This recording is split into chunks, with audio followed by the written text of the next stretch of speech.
যদি আমরা পুনরায় বাংলাদেশে কোনো স্বৈরাচারের উৎপত্তি না চাই, তাহলে আমাদেরকে শক্তিশালী গণতান্ত্রিক রাষ্ট্র বিনির্মাণ করতে হবে। শুধুমাত্র বিএমএ পাশের শিক্ষা ব্যবস্থা আমরা প্রবর্তন রাখতে চাই না। দেশের 18 কোটি মানুষ, 36 কোটি হাত, এই 36 কোটি হাতকে কর্মের হাতে রূপান্তরিত করতে হবে ইনশাআল্লাহ।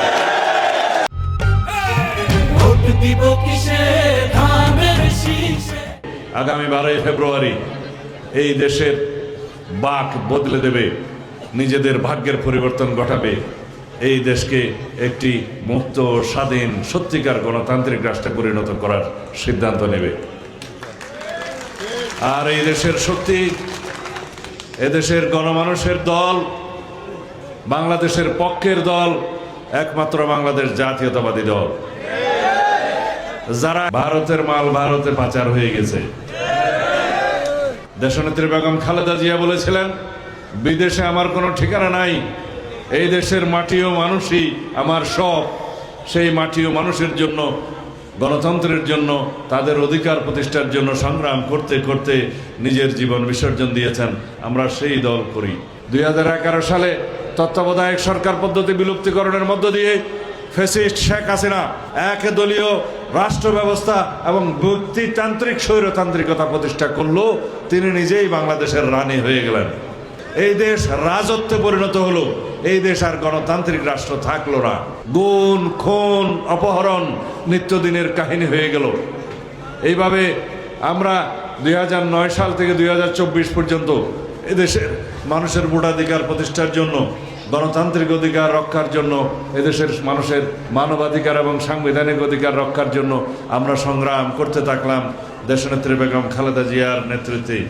সেই এক প্রেক্ষাপটে আমি অপহরণ হয়ে গেলাম, আমাকে গুম করা হলো।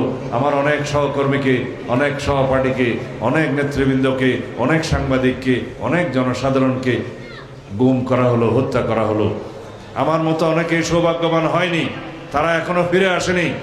সুমনের মা এখনো জানলা খুলে অপেক্ষা করে তার সন্তান কবে ফিরবে। অনেক শহীদের মা এখনো পর্যন্ত অপেক্ষা করে তার ছেলের লাশ তো সে পায় নাই, কবরের ঠিকানা কবে পাবে। সেই রকম একটা মৃত্যু উপত্যকায় আমরা বসবাস করতাম। একটা রাক্ষস রাজ্যে পরিণত হয়েছিল এই দেশ। আমরা যদি সেই জায়গা থেকে মুক্তি পেতে চাই, যদি আমরা পুনরায় বাংলাদেশে কোনো স্বৈরাচারের উৎপত্তি না চাই, তাহলে আমাদেরকে শক্তিশালী গণতান্ত্রিক রাষ্ট্র বিনির্মাণ করতে হবে। সেই প্রতিশ্রুতি দিয়ে আমরা 31 দফা কর্মসূচি প্রণয়ন করেছি, এমনভাবে প্রকল্প প্রণয়ন করছি, এমনভাবে ইশতেহার প্রণয়ন করছি যাতে বাংলাদেশের সকল মানুষ, নারী, পুরুষ, বৃদ্ধ, মহিলা, শিশু সকলের জন্য যেন আমরা সুযোগ সৃষ্টি করতে পারি।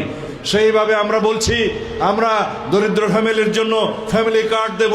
যে ফ্যামিলি কার্ডের মালিক হবে সেই পরিবারের মহিলা যিনি প্রধানকর্ত্রী, তিনি পাবেন মর্যাদা, তিনি পাবেন নিরাপত্তা, তিনি পাবেন আর্থিক সক্ষমতা, এবং তার সেই সক্ষমতার ফলে ছেলে মেয়েদেরকে, সন্তানদেরকে শিক্ষিত করতে পারবেন, দেশের সম্পদ হিসাবে গড়ে তুলবেন। আমরা বলেছি স্বাস্থ্য কার্ড দেব সবার জন্য, যাতে এই দেশের কোনো নাগরিক বিনা চিকিৎসায় মৃত্যুবরণ না করে। সেজন্য সবার কাছে স্বাস্থ্য কার্ড থাকবে, যাতে আমাদের দরিদ্র জনসাধারণ উন্নত চিকিৎসা পায়, যারা এখন অর্থকষ্টে উন্নত চিকিৎসা পেতে পারে না।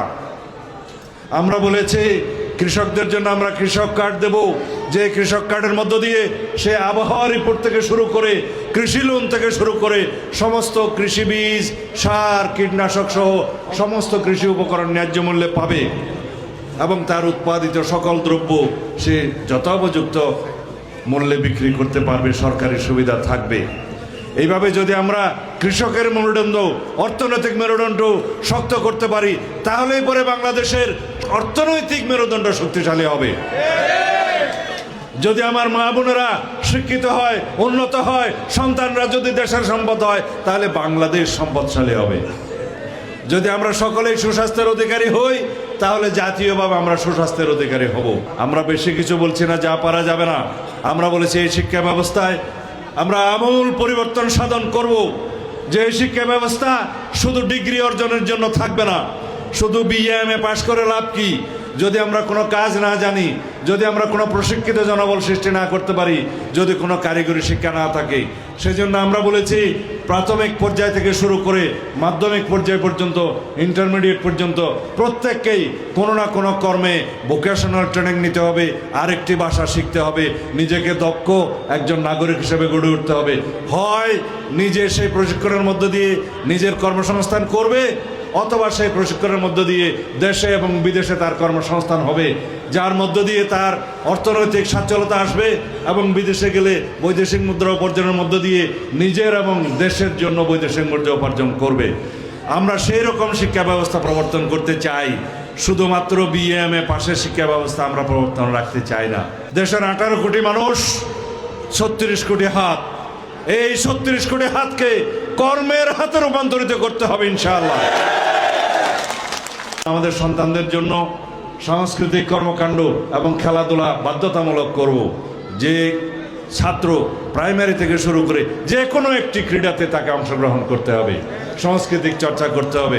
সুতরাং যদি আমরা আমাদের দেশের ভবিষ্যৎ হিসাবে আমাদের সন্তানদেরকে যদি উপযুক্ত নাগরিক হিসাবে, প্রশিক্ষিত নাগরিক হিসাবে এবং প্রশিক্ষণ প্রাপ্ত নাগরিক হিসাবে গড়ে তুলতে পারি, এই দেশকে রুখে দেবে সাধ্য আছে কারো? ইনশাআল্লাহ।